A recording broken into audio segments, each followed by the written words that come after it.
We are back at Lane Stadium. A good start for Miami, but a brand new era of Virginia Tech football has now begun because James Franklin is the new head coach. Thanks so much for coming up, spending some time with us. We appreciate it. Thank you. I appreciate it. Good to see you again, man. Great to see you. You look good in this color.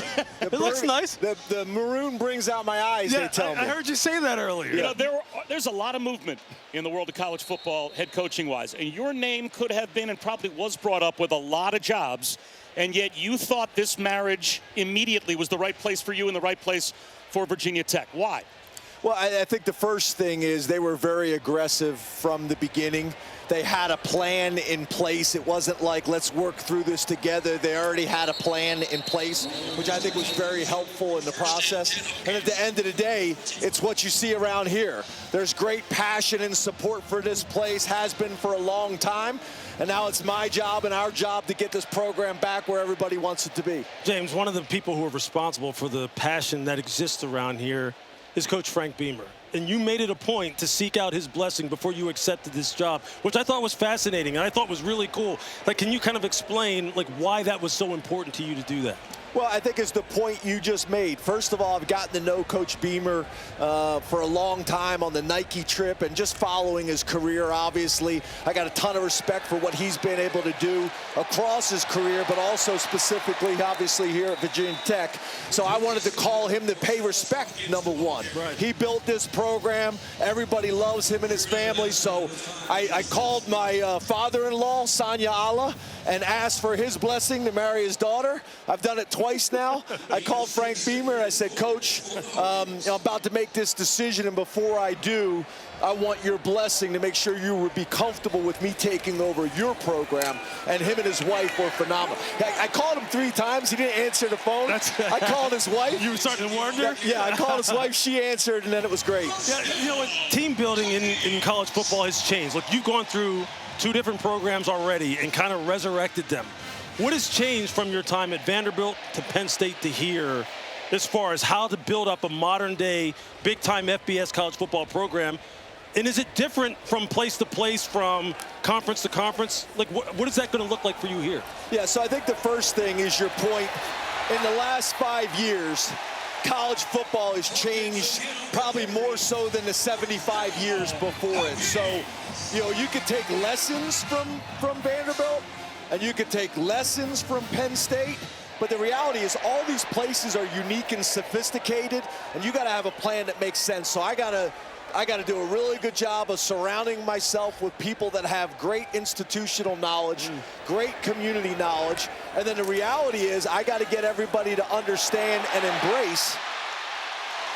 I don't know if you guys want me to start talking.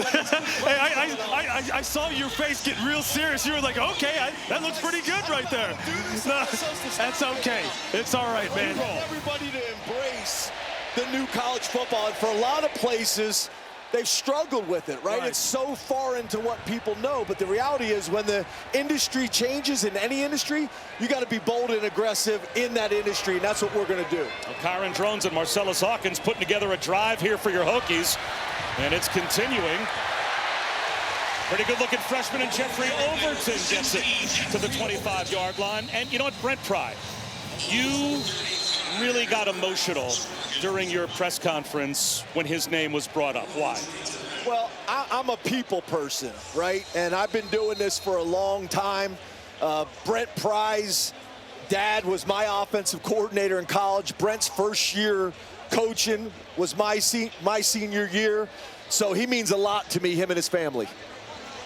We're going to step aside quickly. We've got an injury timeout on the field. We'll come right back with Coach Franklin and this Virginia Tech drive. Lewis Riddick and James Franklin, kind enough to join us, the brand new head coach here at Virginia Tech.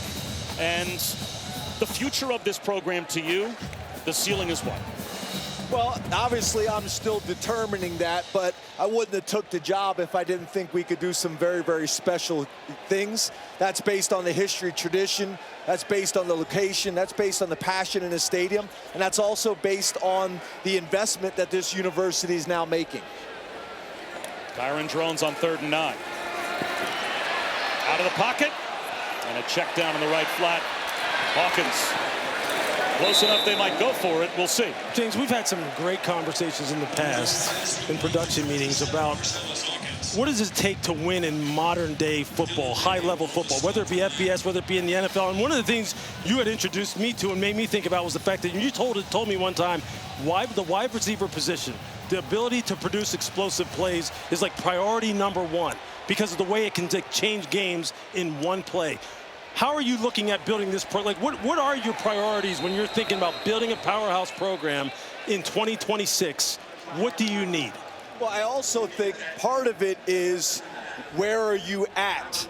Sometimes when maybe you are in the South or the West Coast or in the Northeast, you have to build your program differently. If you're dealing with the snow, if you're dealing with the rain, the cold weather, that should factor into how you operate. But obviously, you see the weather here today. This is good because I don't have a whole lot of insulation on my head, and neither do you. That's for sure. So I'm enjoying that. But yeah, I think when you talk about the wide receiver position, no different than a corner.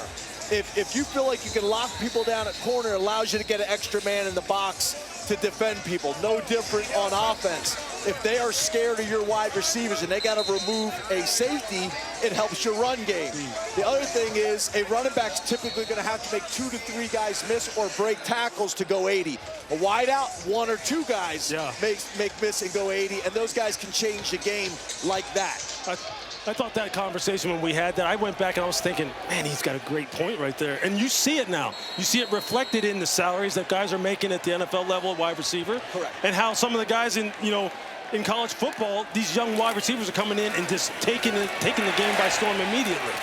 Well, I think that's the other factor that I don't know if people truly understand. I mean, people that live the college football life understand it, but there's just such a wide gap in how people are operating now. This is not the 85 scholarships, right?